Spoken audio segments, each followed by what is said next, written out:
Hola, buenos días a todos. Vamos a dar inicio a esta nueva actividad que proponemos desde la Sociedad de Nefrología de la provincia de Córdoba, titulada Nefrocasos. Mi nombre es Pierina Moruso, yo soy nefróloga, trabajo actualmente en el Hospital Universitario de la provincia de Córdoba.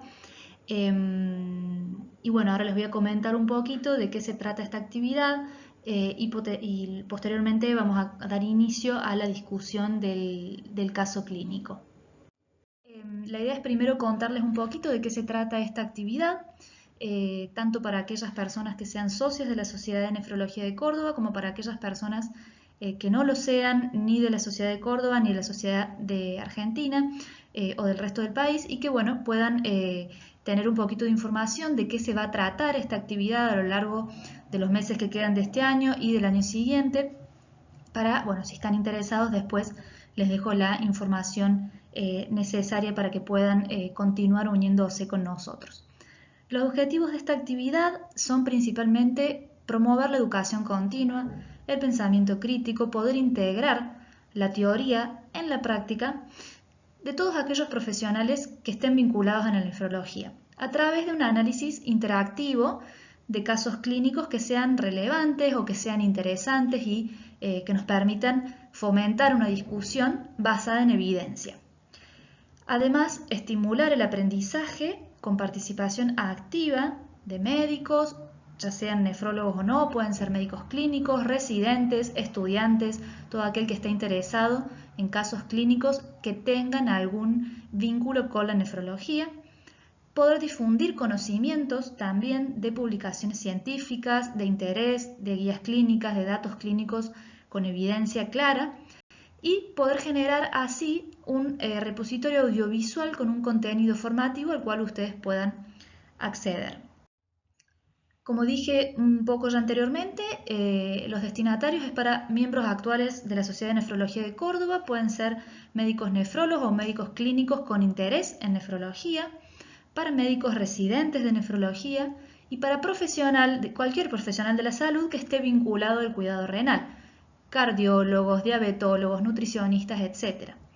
La modalidad de esta actividad va a tener una frecuencia mensual de un caso clínico por mes.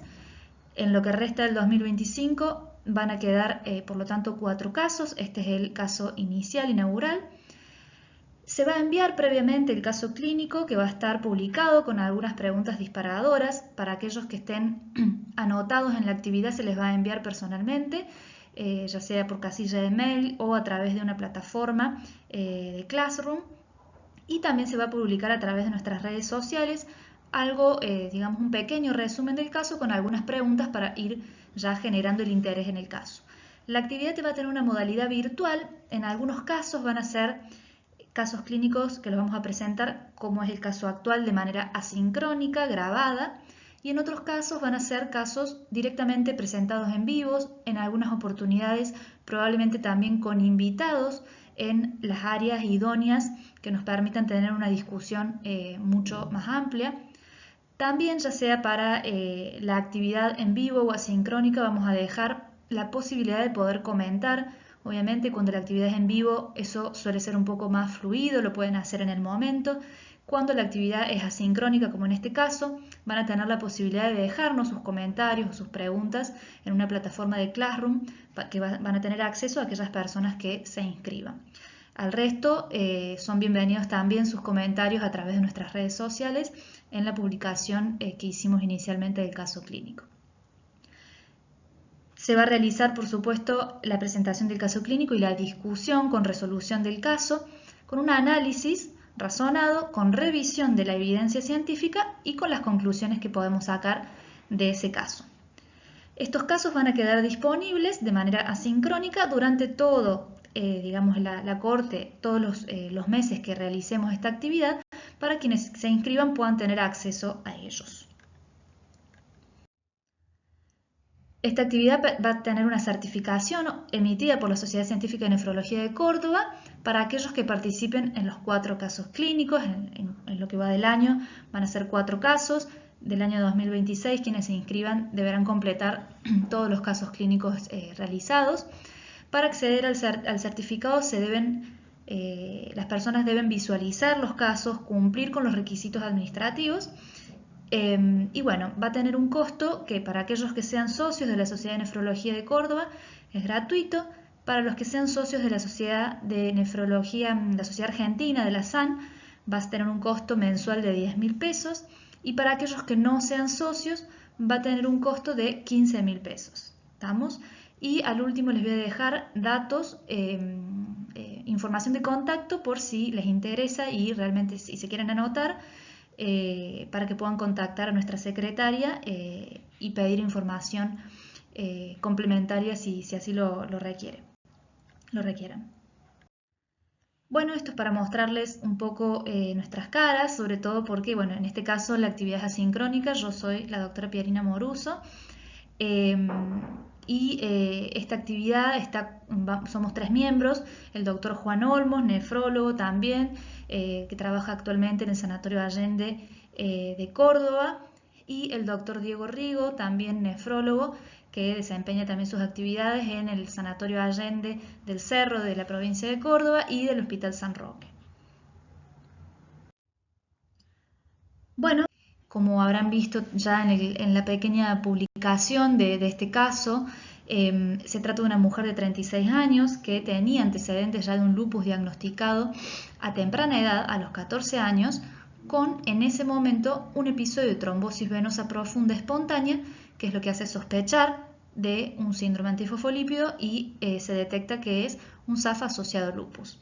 Esta paciente tenía en su momento, a esa edad, el lupus se diagnostica ya con un patrón de laboratorio en donde veíamos un complemento consumido, anticuerpos anti-DNA positivos, anti-RO y anti-RNP positivos, y además, como dije, el SAF triple positivo, es decir, con sus 3 anticuerpos presentes: el anti-beta-2 glicoproteína 1, el anticardiolipina y el anticoagulante lúpico. Esta paciente hasta este momento había tenido un lupus sin más complicaciones que, bueno, en el inicio esta trombosis venosa que la hizo quedar anticoagulada y una afectación articular y cutánea. Estaba estable con un tratamiento asociado obviamente de hidroxicloroquina, 400 miligramos por día. Ya entrando un poquito más a la historia actual de la enfermedad, esta paciente había tenido recientemente un aborto espontáneo precoz y luego, a partir de este aborto espontáneo, ella, junto con sus médicos de cabecera, sustituye su anticoagulación, que estaba inicialmente por esta trombosis, estaba anticoagulada a largo plazo con antivitamina K, los va a sustituir por heparina de bajo peso molecular y con antiagregante plaquetario. En este momento, la paciente logra entonces un nuevo embarazo, luego de sustituir estas 2 medicaciones. Y ya entrando al motivo de consulta y a la historia actual de la enfermedad, la paciente ingresa a ginecología y obstetricia en la semana 20 de gestación por muerte fetal intrauterina. En su momento ingresa a ginecología, se le induce el parto con mifepristona y misoprostol. Bueno, la paciente evoluciona en sus primeras 24 horas con dolor abdominal y fiebre de 38 grados y medio. Bueno, podemos pensar que es algo que puede ocurrir luego de haber inducido un parto, pero de todas maneras, sobre todo lo que llama la atención a los médicos, a los obstetras, es este dolor abdominal. Entonces, por la fiebre y este dolor, como siempre, solicitaríamos un laboratorio básico con hemocultivos, que no lo pongo porque, como les digo, va a ser bastante inespecífico y hemocultivos que son negativos. Pero sí, lo que llamó la atención principalmente fue este dolor abdominal y es lo que motiva al equipo de obstetricia a solicitar una tomografía. Se va a solicitar esta TAC abdominopélvica para ver que no haya habido ninguna complicación y lo que se observa es llamativo y hace que comiencen a intervenir otros equipos médicos. Se observa que hay un infiltrado inflamatorio alrededor de la aorta, periaórtico, que compromete a la aorta desde por debajo de las renales, es decir, de la aorta subrenal, y las porciones proximales de ambas arterias ilíacas primitivas. Esto es compatible con un cuadro de periaortitis La periaortitis ya no es algo tan simple, evidentemente, y motiva a ampliar el laboratorio inicial y buscar las principales causas de periaortitis, que van a ser sobre todo causas infecciosas. Entonces se solicitan algunos test, como son las serologías para sífilis, para tuberculosis y enfermedad de Lyme, que van a dar negativas. Y al quinto día, aún más llamativo, va a ser la presencia de un dolor torácico súbito que va a presentar esta paciente. Entonces, desde las 24 horas hasta el quinto día, la paciente queda internada, esperando probablemente resultados de cultivos, esperando todos estos laboratorios que yo ya les mostré anteriormente, principalmente buscando causas infecciosas de esta periaortitis, que dan finalmente negativos, pero queda internada esperando estos resultados y es ahí cuando el quinto día presenta dolor torácico. Como cualquier paciente con dolor torácico, se va a realizar una electro que no tiene hallazgos de relevancia y se realiza además un laboratorio donde vamos a encontrar una troponina T que está elevada en 2000 nanogramos por litro y un ecocardiograma que va a mostrar una hipoquinesia global cardíaca, además con un ventrículo izquierdo moderadamente dilatado, no hipertrófico, con una fracción de eyección moderadamente disminuida del 45%. Esto es sugestivo y es compatible, según el cardiólogo que realizó este ecocardio, con una miocarditis. Se van a ampliar estudios cardíacos al evaluar estos hallazgos que se encontraron en el ecocardiograma y se agrega una resonancia cardíaca, obviamente sugerencia del equipo de cardiología. Esta resonancia va a mostrar ciertas secuelas isquémicas en regiones que corresponden a las arterias IVA, circunfleja y coronario derecha, con disfunción a su vez del ventrículo izquierdo, y esto sugiere una afectación coronaria microvascular. Es decir, hasta ahora ya tenemos una paciente con periaortitis, una paciente con afectación microvascular a nivel coronario, por lo tanto se realiza una cinecoronariografía que nos va a dar normal. Y ahora ya estando en el quinto día de evolución de la enfermedad, en el laboratorio los hallazgos van a ser mucho más relevantes que inicialmente. Encontramos visitopenia, anemia y trombocitopenia. Se realiza un test de Coombs directo para ver anemia hemolítica siendo débilmente positivo y se detectan a su vez anticuerpos antiplaquetarios. No se encuentran esquistocitos, la aptoglobina para microangiopatía es normal, el hepatograma también. Se evalúa también la función renal, que nos va a dar una insuficiencia renal aguda. Recordemos que esta paciente tenía un lupus que no tenía afectación renal, que nunca había tenido nefropatía lúpica hasta el momento y ahora tiene una insuficiencia renal aguda con una creatinina de 160 que equivale aproximadamente a 180 a 1.8 miligramos por decilitro y en el seguimiento una hematuria leve con proteinuria de 250 miligramos en 24 horas, una diuresis que estaba conservada. El resto del labo muestra parámetros inflamatorios ya francamente elevados, como la PCR en 100, la LDH y los dímeros D, y el patrón de lupus, el perfil de lupus con anti-DNA positivos, con anti-RO positivos, un anticoagulante lúpico que sigue siendo positivo y el cardiolipina igualmente. En este caso, en esta oportunidad, un beta 2 negativo y no había consumo de complemento. Esto nos habla de un lupus probablemente no tan activo. Además, se intentó descartar, se buscaron signos de síndrome de activación macrofágica. El síndrome de activación macrofágica es un síndrome clínico, una entidad clínico-patológica, porque lo que evalúa es en la clínica valores de laboratorio que son compatibles con hemofagocitosis. El síndrome de activación macrofágica suele ocurrir, es por activación del sistema retículo endotelial que activa la hemofagocitosis en ciertas enfermedades autoinmunes. Entonces va a aumentar la ferritina, los triglicéridos habitualmente, que en este caso eran normales, y va a dar visitopenias que la paciente sí tenía, pero no se lo asocia a este síndrome. Y a su vez, dije, eso sería la parte clínica, con fiebre y puede dar también dolor generalizado y patológico.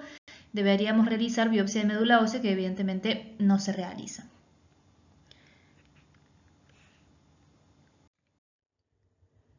Y bueno, entonces ya con estos hallazgos, como vimos, afectación cardíaca, afectación aórtica y afectación renal y hematológica, podemos hablar, sabiendo que es una paciente con lupus que tiene SAF, hablamos de lo que se llama un SAF catastrófico. Es decir, hay compromiso de múltiples órganos en un corto periodo de tiempo. Vamos a comenzar entonces un poquito con la revisión de qué es un síndrome antifosfolípido.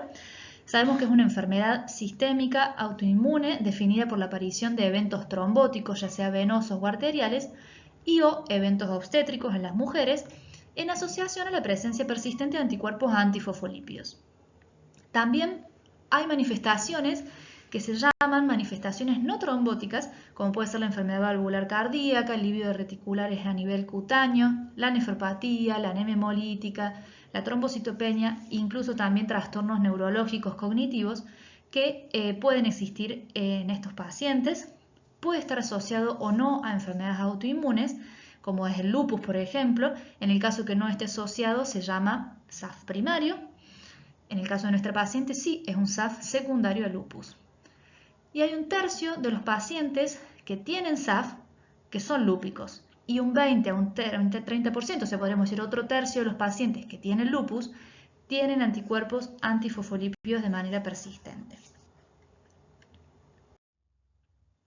Enfermedad, el objetivo no es entrar en profundidad en esto, pero para recordar un poquito, entonces los anticuerpos van a ser producidos por las células B, los anticuerpos antifosfolípidos, que se van a unir a los fosfolípidos cuando estos se exponen, y esta unión anticuerpo y fosfolípido va a activar una cascada de proinflamatorias, de distintos mecanismos proinflamatorios. Por ejemplo, en esta primera imagen podemos ver la activación de los neutrófilos con la netosis, es decir, los neutrófilos se van a producir una muerte celular programada con liberación de múltiples sustancias proinflamatorias, bien, aumentando distintos factores proinflamatorios, como por ejemplo el factor de crecimiento vascular endotelial, y esto que es muy importante, que es la activación de la cascada del complemento. Ahí voy a nombrar un poquito más sobre esto. A nivel de los vasos sanguíneos, esto va a promover la formación del coágulo, bien, todos estos sustancias proinflamatorias que van a terminar produciendo a nivel del endotelio. Esto se va a activar y va a generar que las células se vayan adhiriendo y promoviéndose la formación de un coágulo. Esto es para mostrar que esto también ocurre a nivel placentario, bien, y entonces estos serían los pilares de la patogenia del SAF, que son la inflamación, la vasculopatía a nivel endotelial, la trombosis, con estos formación de microcoágulos y de coágulos, y las complicaciones asociadas al embarazo por afectación de los vasos placentarios. En estas diapos es para mostrarles que para diagnosticar síndrome antifosfolípido, muestra los criterios de Sapporo, que son los criterios, las condiciones sine qua non para poder diagnosticar un SAF. Tenemos los criterios clínicos, que va a ser la trombosis vascular, ya sea arterial, venosa o de pequeños vasos, demostrada por imágenes o histopatología, y la morbilidad durante el embarazo en el caso de las mujeres. En este caso debería ser una o más muertes de un feto. Para decir que es muerte fetal tiene que ser un embarazo de al menos 10 semanas, luego, o sea, superior a 10 semanas, uno o más partos prematuros, es decir, partos antes de la semana 34, ya sea por eclampsia o preeclampsia grave o por insuficiencia placentaria. Y el tercer evento del embarazo pueden ser los abortos espontáneos, que en este caso sí hablamos de aborto, sería antes de la semana 10. Asociado a los criterios clínicos tiene que haber criterios de laboratorio, que es obtener los resultados positivos en suero en dos oportunidades separados, en sueroplasma, separados de al menos 12 semanas. Tengo que tener 2 o más laboratorios separados por este intervalo de 12 semanas positivos. ¿Qué es lo que tengo que encontrar? El anticoagulante lúpico, el anticardiolipina o el anti-beta-2 glicoproteína. Para decir que es un SAF definitivo tengo que tener al menos un criterio clínico y al menos un criterio de laboratorio. Y esta prueba de laboratorio, recordar este intervalo de 12 semanas separadas y tienen que ser en 2 o más oportunidades. Además de estos criterios de Sapporo, existen, como ya les mencioné inicialmente, una serie de manifestaciones llamadas no criterio o manifestaciones no trombóticas, que son las afectaciones de distintos órganos como el sistema hematológico, la afectación renal, tanto de los vasos pequeños como de los vasos medianos a nivel renal, afectación cardíaca, dermatológica, neurológica, etc. Esto es para ver simplemente que ustedes vean la cantidad de manifestaciones que los pacientes pueden tener que no son los criterios de Sapporo, que son los que el paciente, digamos que los típicos que uno habla de trombosis, complicaciones obstétricas y los de laboratorio, sino que además hay una serie de manifestaciones sistémicas muy importantes y frecuentes que hay que tener en cuenta y que tienen que ser un signo de alarma para pensar en SAF. Bueno, ya entrando un poquito más en lo que es el SAF catastrófico, sabemos que el SAF catastrófico, o resumido CAPS, por sus siglas en inglés, es la forma más grave de síndrome antifosfolipídico. Es un cuadro grave que tiene una alta mortalidad y que se caracteriza por trombosis en múltiples órganos y en un corto periodo de tiempo, como nuestra paciente. Es infrecuente, se presenta en menos del 1% del SAF, o sea, ya el SAF es una patología rara. Entonces el CAPS, el catastrófico, es mucho más infrecuente y raro de ver. Y bueno, ¿y qué diferencia tiene al SAF solo, digamos? Para que ocurra un SAF catastrófico decimos que tienen que ocurrir tres eventos. Un primero, es decir, es un paciente que ya tiene cierta susceptibilidad, susceptible de, ya sea por su genética, por factores de riesgo, que ya tiene anticuerpos positivos, porque puede ser un paciente que aún no esté diagnosticado de SAF, le van a dar a este paciente un riesgo aumentado de trombofilia. En una segunda etapa o un segundo punto importante es que tiene que haber un factor ambiental que desencadene la formación de trombos. Habitualmente está este factor ambiental y habitualmente es identificable, generalmente suelen ser infecciones o cirugías. Y hay dos procesos entonces que van a ocurrir de manera simultánea, esto es muy importante, y que son, por lo tanto, como ya dije, la trombosis local con las manifestaciones del órgano involucrado, y los síntomas causados, y esto es lo más importante del SAF, por un desarrollo de un gran síndrome de respuesta inflamatoria sistémica. Entonces la patogenia en sí es la misma, pero es importante saber que estos dos procesos ocurren en el mismo momento, que va a ocurrir un SIRS grave y que es lo que va a generar el mal pronóstico de esta patología. Hay una excesiva liberación de citoquinas, hay una activación de las células endoteliales como en el SAF, pero se promueve la expresión de moléculas de adhesión, de factor de necrosis tumoral alfa, por ejemplo, y esto que puse acá muy importante, la activación del complemento en el SAF catastrófico es muy importante, se activa significativamente y va a conducir este SIRS grave. ¿Estamos? Entonces, saber que generalmente hay un paciente ya con mayor riesgo, susceptible, hay una causa, un factor desencadenante y ocurren dos procesos al mismo tiempo que son las trombosis y el SIRS grave. En esta diapositiva es para mostrarles, así como en el SAF teníamos criterios de diagnóstico, para el catastrófico igual.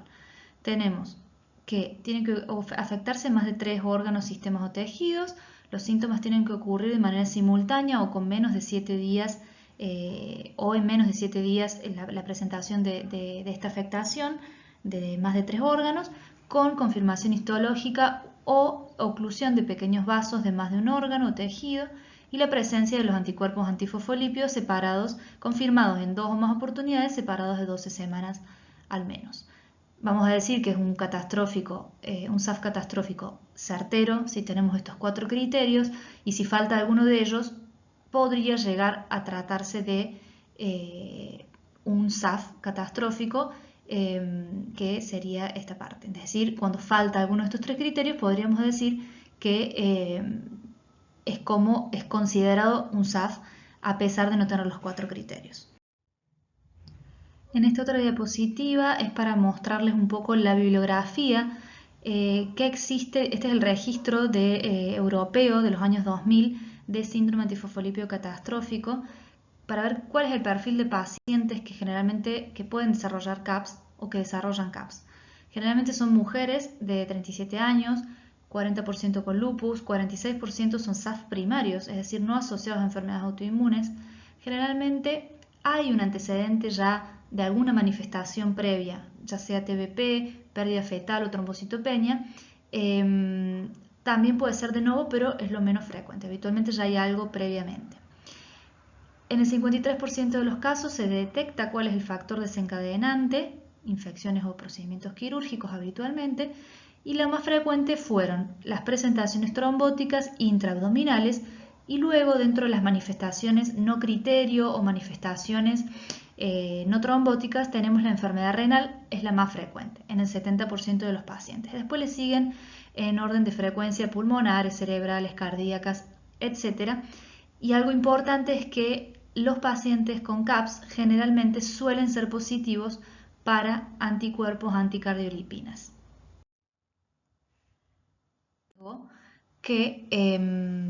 ¿Cuáles son los pacientes con SAF que tienen más riesgo de manifestarse clínicamente?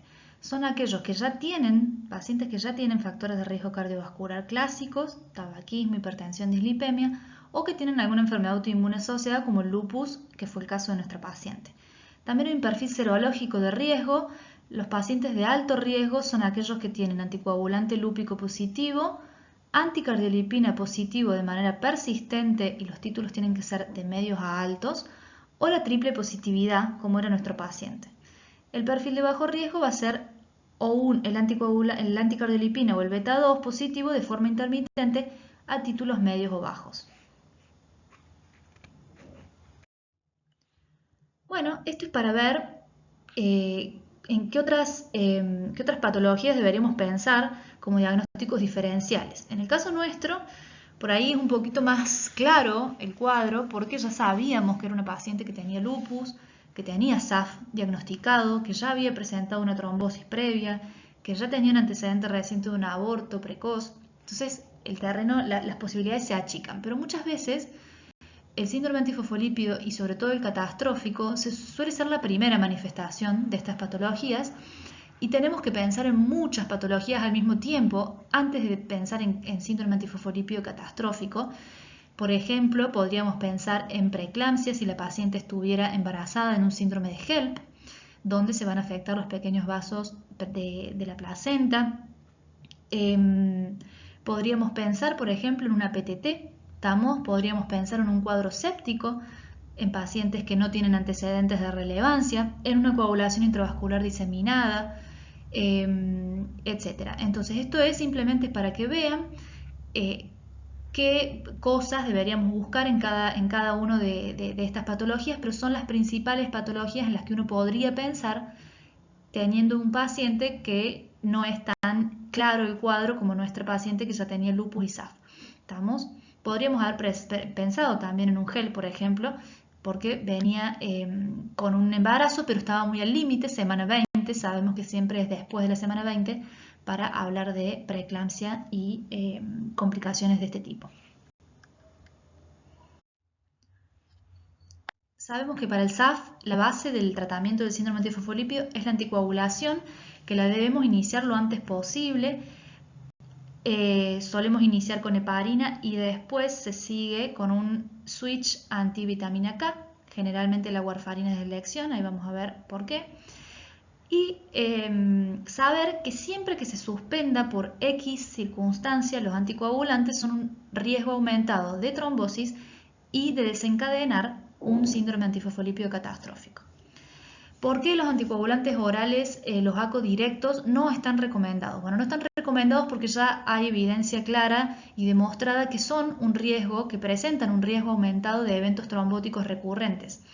Podrían llegar a ser una alternativa en algunos pacientes, como por ejemplo pacientes que tengan un bajo riesgo, como yo les mostré previamente el perfil de alto riesgo y de bajo riesgo. Bueno, aquellos que tienen un perfil de bajo riesgo y que tuvieron un solo episodio de trombosis venosa, es el primer episodio, puede intentar con un anticoagulante oral directo. O pacientes que sean alérgicos e intolerantes a los antivitamina K y que no logro nunca tener un RIN. Y no tener el RIN en rango también es un riesgo. Entonces, esos son los pacientes en los que podríamos llegar a discutir los ACO-directos. Bueno, esto es para mostrarles, me gustó esta parte, más sobre todo a aquellos pacientes que podemos hacer preventivamente, a ver cómo podemos evitar este cuadro. Importante que el paciente sepa que si está anticoagulado tiene que tener un valor de RIN objetivo, ¿estamos? Ya sea un valor de RIN habitual entre 2 y 3 o aquellos pacientes de mayor riesgo que tienen habitualmente objetivos más altos entre 3 y 3,5. Es importante la educación del paciente con SAF para el control del RIN y la importancia de la medicación. También importante los factores de riesgo, como yo les dije, van a tener más riesgo mientras más factores de riesgo cardiovasculares tengan. Van a tener más riesgo de trombosis y más riesgos de catastrófico. Pacientes que fuman, que toman alcohol, que tienen uso de drogas, etc. Estos son pacientes en los que podemos aconsejar el abandono de todos estos hábitos y la educación en base a la medicación. Y obviamente en el embarazo, bueno, obviamente saber, en el caso que la paciente no esté embarazada, si son pacientes mujeres y que están en edad reproductiva, es importante la anticoncepción, bien, y el aclararle siempre a la paciente los riesgos que implica el embarazo en caso de así desearlo. ¿Estamos? Siempre recalcar los riesgos que pueden tener un embarazo en todos los sentidos, tanto para el feto como para la madre, para la paciente y para el futuro bebé de la paciente. En el caso que la paciente esté súper decidida y que quiere llegar a un embarazo, esos son los casos en los que uno, a pesar de a veces estar no de acuerdo con la decisión de la paciente de querer tener un bebé, de querer tener un embarazo, en esas pacientes, si el deseo está, es muy probable que ocurra. Entonces es muy probable, es muy importante que cuando la paciente exprime el deseo, escucharla y esas son las pacientes en las que tenemos que tener principal atención, escucharla y tratar de hacer lo mejor posible para que ese embarazo esté en las mejores condiciones posibles, ¿no? Obviamente, controles estrictos de presión arterial, controles, hacer el switch de los antivitamina K por heparina de bajo peso, la aspirineta, etc. Entonces, todo esto es muy importante. Una vez que la paciente nos muestra, nos exprime su deseo de concepción, hay que escucharla y hay que tratar de hacerlo mejor para evitar complicaciones. Bueno, ¿y qué diferencia tenemos al SAF común? Obviamente, como dijimos, hay un CIRS grave que nos va a hacer necesario agregar tratamientos para frenar este síndrome inflamatorio. Importante, y señalo que todas las recomendaciones se basan sobre todo en estudios retrospectivos que no hay una evidencia científica fuerte y que son estudios retrospectivos y opinión de expertos. Lo único que sí está demostrado, el único tratamiento que demostró reducir la mortalidad es la anticoagulación. Entonces, la anticoagulación, que en un caso agudo de catastrófico voy a empezar con heparina, en bomba de heparina, luego voy a hacer el switch anticoagulantes orales que también demostraron ser efectivos como la warfarina. ¿Estamos? Voy a usar otros dos pilares, son los corticoides y la plasmaféresis o las inmunoglobulinas, que básicamente lo que me van a permitir es frenar este síndrome inflamatorio, este CIRS grave. Los corticoides habitualmente en dosis altas, en pulsos y luego ir disminuyendo progresivamente. Y la plasmaféresis, que obviamente el fluido de reemplazo van a ser siempre plasma. Y el número total de sesiones generalmente está determinado por la evolución del paciente, pero tampoco hay un consenso claro de cuántas sesiones se deberían realizar. En el caso puede ser optativo hacer plasmaféresis o inmunoglobulinas endovenosas según lo que esté acostumbrado el equipo médico tratante, y en el caso de usar estas inmunoglobulinas deberían ser a dosis inmunomoduladora de 2 gramos kilo en 4 días, ¿no? No hay un consenso entre elegir plasmaféresis o inmunoglobulinas endovenosas. Entonces, hago el tratamiento, este triple esquema, y cómo voy a evaluar mi paciente. Ya de por sí, si yo logro frenar ese CIRS grave, el paciente clínicamente va a estar mejor. Lo más importante, y es el criterio mayor para darme cuenta que hay una mejoría y hay una respuesta al tratamiento, es que el paciente corrige la trombocitopenia. Si en 72 horas yo no tengo ni mejoría clínica y mucho menos no tengo mejoría de la trombocitopenia, que es el criterio mayor, en 72 horas yo voy a hablar que estoy ante un CAPS refractario. O debería pensar en algún diagnóstico diferencial de todos los que nombramos inicialmente. En el caso de que yo ya esté segura que es esto, pero que está siendo refractario mi paciente, voy a pasar a una segunda línea, donde lo que voy a hacer es agregar aspirina. En el caso de pacientes lúpicos, es decir, si yo sé que yo ya sé cuál es mi SAF, es decir, un SAF asociado a otra enfermedad, voy a tratar a su vez esta enfermedad. En el lupus puedo usar rituxi o ciclofosfamida.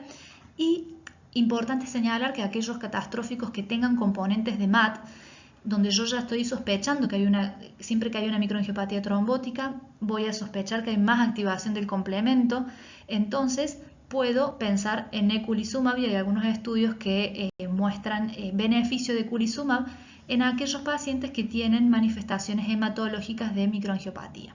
¿Estamos? Entonces esto es lo mismo para resumir qué tratamientos podemos tener y tenemos disponibles. Para agregar a lo que ya dije anteriormente, acá lo que muestra es que, por ejemplo, la aspirina la podemos usar en pacientes con enfermedad cardiovascular o también lo vamos a utilizar cuando la paciente está con un embarazo en curso. Esto es importante, la dosis de aspirina de 100 miligramos al día. Si es un paciente con lupus, la hidroxicloroquina es indispensable. Como dijimos, los anticoagulantes orales que no tienen una evidencia clara y que claramente por el momento es warfarina el tratamiento de elección bioral. Y dentro de los inmunosupresores, o vamos a decir no inmunosupresores, pero tratamiento para frenar esta inflamación, antiinflamatorio, tenemos los corticoides como ya dije, podemos tener la inmunoglobulina endovenosa, las plasmaféresis y rituxi si fuera un paciente lúpico, eculizumab. Entonces más o menos es lo mismo que ya dije anteriormente, pero para que vean algunos de los tratamientos propuestos para estos pacientes. Bueno, en esta diapo es un poco para resumir el tratamiento o cuál sería nuestra actitud ante un paciente con SAF, cómo lo trataría. Entonces, si el paciente tiene anticuerpos antifosfolípidos positivos, primero, como todo, control de los factores de riesgo cardiovasculares. Siempre hay que hacer hincapié de controlar los factores de riesgo cardiovasculares y evitar situaciones que puedan poner en riesgo al paciente si yo pudiera evitar, como ciertas cirugías, por ejemplo, o ciertos fármacos que son protrombóticos, ¿sí? Si el paciente ya tiene una trombosis previa, el tratamiento va a ser inicialmente heparina, ya sea no fraccionada o de bajo peso, y los ABK, es decir, primero heparina y luego voy a hacer el switch con ABK. ¿Qué duración? Indefinida, es decir, habitualmente lo voy a dejar a largo plazo. ¿Qué pasa? Si yo tengo una recurrencia de un evento trombótico, o sea, yo tengo este tratamiento estándar y el paciente vuelve a tener un evento trombótico, lo que yo voy a hacer es habitualmente aumentar mis objetivos de anticoagulación. En vez del objetivo típico de 2 y 3, voy a aumentar a 3 y 4. Voy a asociar probablemente aspirina y si fuera lupus, por ejemplo, hidroxicloroquina o estatinas, si tuviera factores de riesgo cardiovasculares. En el caso que no pudiera usar anticoagulantes de antivitamina K, en estos casos voy a pasar a heparina de bajo peso. Bien, podría considerar los anticoagulantes orales directos, pero sabemos que el riesgo es mucho mayor. En el caso de que el paciente no tenga una trombosis previa y que tampoco sea una paciente embarazada, es el único caso en el que yo podría considerar, es decir, un SAF positivo, sin trombosis, no está embarazada, puedo no tratarlo. Podría considerar el uso de aspirina en caso, por ejemplo, de que el paciente tenga un perfil de riesgo, como ya les dije, cuáles son los factores de riesgo cardiovasculares, o que tenga una enfermedad asociada como lupus, o los anticoagulantes que son de mayor riesgo. Y en el caso de que sea una paciente embarazada, el algoritmo es diferente, pero un poco ya lo hablamos con respecto a nuestra paciente, en qué momento hay que hacer el switch de anticoagulación. Y esto es otro algoritmo, pero para evaluar el catastrófico. Entonces lo de recién fue SAF y esto es para en el caso de que tuviéramos una complicación de SAF catastrófico. Importante ver si el paciente está en riesgo de vida o no. Si el paciente este CIRS grave lo lleva a un riesgo de vida, es decir, hay parámetros ya de shock, en ese caso tengo que empezar directo con esta triple terapia que les comenté recién de heparina, corticoides, plasma o inmunoglobulina, y en algunos equipos usan las dos cosas. ¿Estamos? Si lo resuelve, bárbaro, paso a disminuir los corticoides y después de un tiempo prudencial voy a hacer el switch antivitamina K. Si no lo resuelve y el paciente es refractario, ahí puedo pensar en alguna terapia extra como es rituxio ciclo en lupus o eculizumab y en todos los casos agregar aspirina. Si el paciente no tiene riesgo de vida, en este caso, es decir, que no está en shock por este CIRS, podría probar iniciar solo con corticoides y heparina y ver si resuelve o no. En el caso que resuelva, ok, y si no resuelve, paso de nuevo a este esquema. ¿Qué es lo que hay en la literatura? Y sobre todo les voy a mostrar lo que se revisó en el caso de este caso clínico que está publicado. Este es un estudio que revisan los autores de este caso clínico para evaluar estas manifestaciones no criterio que yo les mostré inicialmente del SAF. Es un estudio retrospectivo que se realizó entre el año 2012 y 2019, pero multicéntrico en 3 hospitales distintos de Francia, que el objetivo era evaluar estas manifestaciones, poder describir estas manifestaciones no criterio en pacientes que tenían síndrome antifosfolípido. No hablo de pacientes con lupus, hablo de pacientes que tenían SAF. Se excluyeron, como vemos, todos los pacientes que tenían enfermedades autoinmunes. Se incluyen finalmente 179 pacientes de 52 años aproximadamente y mayoría de mujeres, de las cuales un 24%, o sea bastante, 43, tuvieron manifestaciones no criterio. Esto es para ver qué manifestaciones no criterio o no trombóticas tuvieron, principalmente las citopenias varias, nefropatía, endocaritis de Liebman-Sachs, y afectación neurológica y cutánea. Eso es lo más común que presentaban estos pacientes. Bueno, y aquellos pacientes que tenían manifestaciones no criterio, que fueron 43, tenían más preeclampsia y hubo 2 casos de catastrófico. Es decir, que los pacientes que tienen estas manifestaciones no trombóticas suelen ser, podríamos considerarlos pacientes de más riesgo. Esto también es para mostrar que también eran triple positivos, es decir, los pacientes que tenían estas manifestaciones no criterio eran triple positivos. Entonces es como para mostrar que suele ser un perfil de pacientes de más riesgo que se complican más y que tienen más anticuerpos positivos aquellos que tienen estas manifestaciones no trombóticas o no criterio o extra criterio. Y otro de los resultados de este estudio fue que los pacientes con síndrome antifosfolípido que tenían estas manifestaciones no trombóticas, no criterio, presentaron tasas de recaída más frecuentes, significativamente mayores con una P significativa, pero que en los análisis de sobrevida, digamos, de supervivencia de los pacientes, no hubo diferencias entre aquellos que tenían y aquellos que no tenían estas manifestaciones. Y este otro estudio ya es para ir un poquito más adentrándonos en los pacientes con lupus, es para evaluar el perfil de pacientes con lupus que realizan o que presentan vasculitis. Es un estudio bastante viejo, pero que es principalmente descriptivo de una cohorte de pacientes lúpicas, principalmente mujeres, y ver qué tipo de vasculitis presentaba. Como vemos, es principalmente vasculitis de pequeños vasos, con mononeuritis múltiple, necrosis digital, algunos casos de afectación de grandes vasos, pero principalmente eran de vasos abdominales y más que todo medianos en este caso. En esta primera tabla es evaluar dentro de las 540 pacientes que tenían lupus, se las dividió en con o sin vasculitis y evaluaron el tiempo de evolución y la edad en el momento del diagnóstico.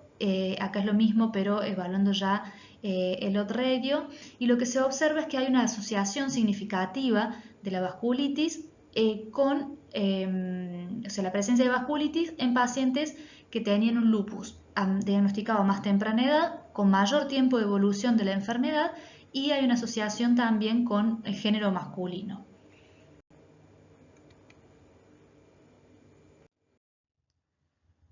Este es otro estudio que también es para describir las vasculitis en pacientes con lupus, pero es un estudio un poco más actual que el 97, que se realizó en el Clínic de Barcelona. Fue una cohorte de 670 pacientes que se estudió de manera retrospectiva, y el objetivo era lo mismo, evaluar las vasculitis en los pacientes con lupus. Lo que se encontró acá es un 68% de mujeres, con más similar a la literatura. En la primera cohorte, como vimos, eran casi todas mujeres, con una edad media de 34 años, un poquito más añosas, y la principal presentación de vasculitis fue cutánea, en un 68% de los casos, siguiéndole en frecuencias las viscerales. Esto es para ver también principalmente afectación de vasos pequeños, en un 39%, y poquitos casos de vasculitis de medianos vasos. No hubo vasculitis de grandes vasos. Y en esta otra tabla lo que se evalúa es, comparado con el grupo control, que eran los lúpicos sin vasculitis, es un poco qué perfil tenían estos pacientes. Y lo que se vio es que tenían más anemia, que tenían más eritrosedimentación superior a 50, que tenían anti-LA y antifosfolípido positivo. Entonces, hasta ahora vimos un estudio que evalúa SAF en general, las manifestaciones no criterio, un estudio que evalúa ya vasculitis, dos estudios que evalúan vasculitis asociado a lupus, y lo que intenta hacer el grupo que que hace esta revisión bibliográfica, que es el grupo que presenta el caso clínico de la paciente que les comparto el día de hoy, es como ir de lo más grande a lo más específico. Entonces, primero SAF, lupus con vasculitis, y ahora ya centrándonos en la vasculitis que tenía nuestra paciente y que fue llamativa, que es la aortitis. No de manera aislada, porque en ese caso sí la literatura puede ser muy amplia, sino asociado a síndrome antifosfolípido, que es la asociación que presentó nuestra paciente. Lo que se ve es que esta asociación es muy infrecuente en la literatura. El artículo que yo les comparto hoy, que es el caso clínico, es un artículo que se publicó, es un caso clínico que se publicó en el 2021, y lo que se evalúa es qué había hasta esa fecha. Se vieron 4 estudios nada más, que son principalmente todos pacientes SAF primario que presentaron aortitis. La mayoría presentó dolor abdominal y fiebre como nuestra paciente, y estudios por imágenes que hicieron el diagnóstico. Un solo caso fue un antifosfolípido catastrófico como nuestra paciente, también con triple positivo como nuestra paciente. Y el tratamiento, que ya lo vamos a ver cuál fue el de nuestra paciente, pero es bastante similar. Y luego evaluaron la asociación de la aortitis asociada al lupus. En este caso ya había más casos. Hasta la fecha de la publicación del caso clínico había un reporte de 26 casos con esta asociación, es decir, un poco más frecuente que asociado a SAF. Y lo que se evalúa, lo que se encuentra es que el cuadro clínico más frecuente era presentándose como dolor torácico abdominal según la afectación de la aorta, y fiebre. En general eran pacientes que tenían el lupus clínicamente activo, es decir, había signos de actividad lúpica en un 73% de los casos. Y si no, tenían además signos de actividad en el laboratorio, actividad biológica de lupus. La mayoría tenían parámetros a su vez inflamatorios, que en este caso podríamos considerarlo como nuestra paciente. En todos los casos, el diagnóstico se confirmó por TAC, que es la que va a diagnosticar este engrosamiento de la pared de la aorta con este infiltrado periaórtico, y la más frecuente afectada fue la aorta torácica. También se pueden utilizar otras técnicas de diagnóstico como el PET o la resonancia que también se encontraron en estos reportes de caso. Generalmente el tratamiento que más se utilizó fue tratamiento médico con corticoides, anticoagulantes, obviamente pacientes con lupus, además hidroxicloroquina y tratamientos para lupus como ciclo o micofenolato. En esa bibliografía que es un poco más antigua, por ahí el Rituxan no estaba tan extendido como en la actualidad. Y es importante recalcar que la aortitis es un cuadro potencialmente grave que se puede complicar con aneurismas, con disección e insuficiencia aórtica. No es frecuente, pero puede ocurrir, y que estos son casos que pueden finalizar con resolución quirúrgica. El 73% de estos pacientes tenían una serología para antifosfolípido positiva, es decir, eran lúpicos, pero a su vez con aortitis, pero a su vez 73% tenían anticuerpos antifosfolípidos positivos. De estos, 8 sí ya eran conocidos con SAF.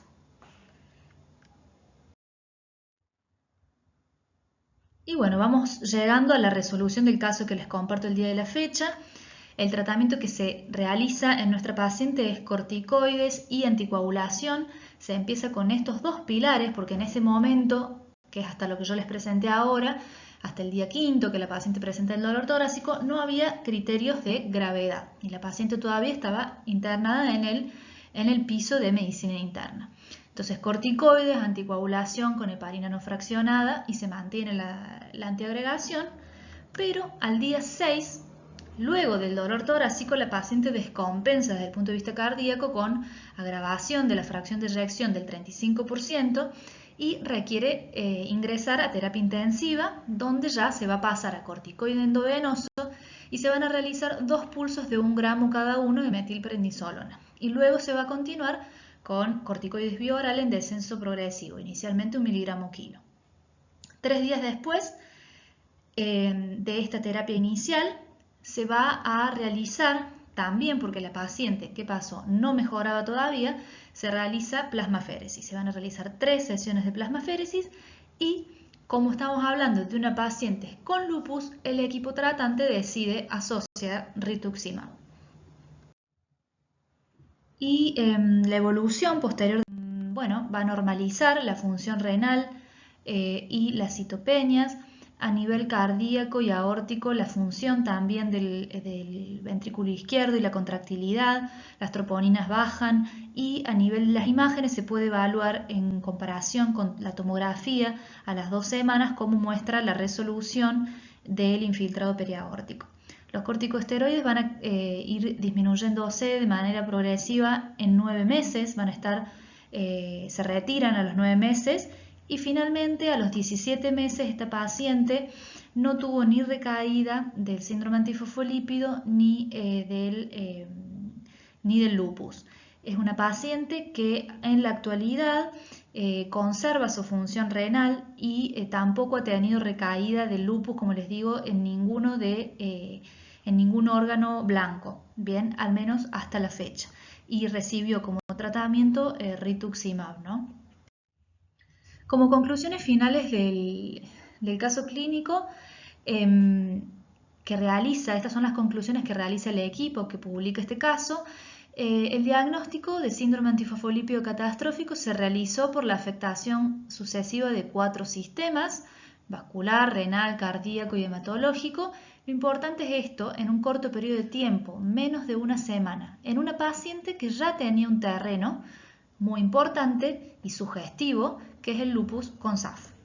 Los desencadenantes de este catastrófico probablemente hayan sido las modificaciones de la anticoagulación, porque la paciente sabemos que luego de su primer aborto espontáneo tiene un segundo embarazo y es en ese momento donde ella cambia sus ABK por heparina de bajo peso y aspirina. Y sobre todo el hecho puntual de la muerte fetal es un hecho, si bien no es una cirugía, es un hecho que luego va a desencadenar y puede desencadenar la inducción del parto y todo el cuadro de síndrome catastrófico. La aortitis fue la primera manifestación, en el caso de esta paciente, la aortitis es la primera manifestación de síndrome antifosfolípido catastrófico y no se considera que esta aortitis sea atribuible al lupus, porque no se observaron signos ni clínicos, ni de laboratorio, ni biológicos de un brote de lupus. Este caso es importante porque subraya la importancia que tiene poder detectar a tiempo el diagnóstico de síndrome antifosfolípido catastrófico y de la importancia de la instauración de un tratamiento oportuno rápido. La aortitis, si bien sabemos que es algo infrecuente, puede llegar a ser una señal de alerta en este tipo de pacientes para una posible progresión a catastrófico en pacientes con factores de riesgo. Por ejemplo, pacientes triple positivos o pacientes que sabemos que tienen un factor desencadenante. Algunos conceptos finales que a mí me gustaría que nos llevemos todos de este caso clínico es que, como ya vimos, el SAF es una enfermedad multisistémica en donde podemos estar implicados como nefrólogos. Es una enfermedad rara, generalmente subdiagnosticada. Lo más frecuente es que se manifieste con trombosis y eventos obstétricos en el caso de las mujeres, pero también tener en cuenta estas manifestaciones no criterio que, como vimos en la revisión de la literatura, son manifestaciones que hablan de SAF con un peor pronóstico, con peor evolución. Y dentro de estas manifestaciones, saber que la afectación renal es la más frecuente. Entonces, aquí nosotros como nefrólogos, si bien este es un caso clínico muy de medicina interna, como lo habrán visto, y puntualmente en esta paciente la afectación renal después no fue un problema y se resolvió, es importante saber que podemos ser interconsultados en estos contextos y que forma parte de una manifestación no criterio, no trombótica del SAF, y siempre hay que pensarlo para poder diagnosticarlo. Entonces, eso como reflexión. Sabemos que el SAF catastrófico es raro, a su vez, dentro de la rareza del SAF, pero es importante porque es una urgencia diagnóstica y terapéutica. El SAF puede afectar, como vimos, prácticamente cualquier vaso sanguíneo, por ende también puede afectar los vasos renales, focalizándome en lo que sería, digamos, nuestra especialidad como nefrólogos, principalmente, pero puede afectar cualquier vaso del organismo. Ante una aortitis, excluir también inicialmente las causas infecciosas, que son las más frecuentes, y luego podemos tener otras causas como vasculitis o enfermedades autoinmunes, pero siempre primero pensar en infecciones. Con respecto a la relación entre aortitis y SAF, sabemos que el SAF es una causa rara de aortitis, pero es fundamental poder identificar esta aortitis porque se puede agravar la situación evolucionando hacia aneurismo o disección. Y en estos casos pueden llegar a un mal desenlace, y a su vez esta aortitis, si bien es raro que esté asociado a SAF, puede estar asociado y puede presentarse en el contexto de un SAF catastrófico. Si bien el cuadro clínico puede ser inespecífico, con fiebre, dolor, según la afectación de la aorta, el diagnóstico es bastante simple con las técnicas de imágenes que tenemos hoy en día, TAC, resonancia o PET, y es accesible.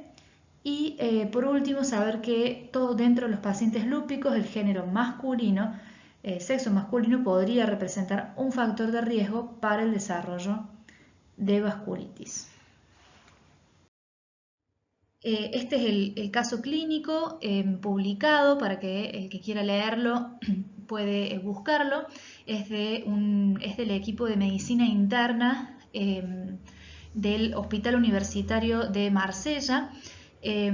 Yo tuve la oportunidad de estar rotando en esta institución hace unos años atrás, donde si bien yo no vi personalmente a la paciente, sí tuve la oportunidad de discutir este caso clínico en un Ateneo previo a su publicación. Entonces, bueno, la verdad que yo trabajé con la doctora Noemí Jurcic, que es una doctora medicina internista, es nefróloga y trabaja principalmente con pacientes con lupus.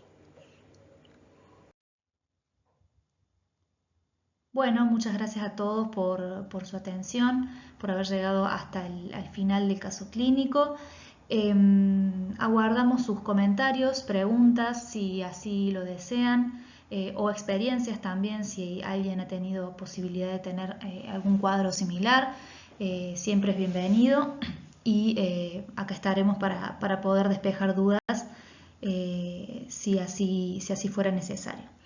Los invitamos también a aquellos que decidan inscribirse a esta nueva actividad de discusión de casos clínicos. Lo pueden, por cualquier duda y cuestiones administrativas, contactar a nuestra secretaria Flavia por WhatsApp en este número.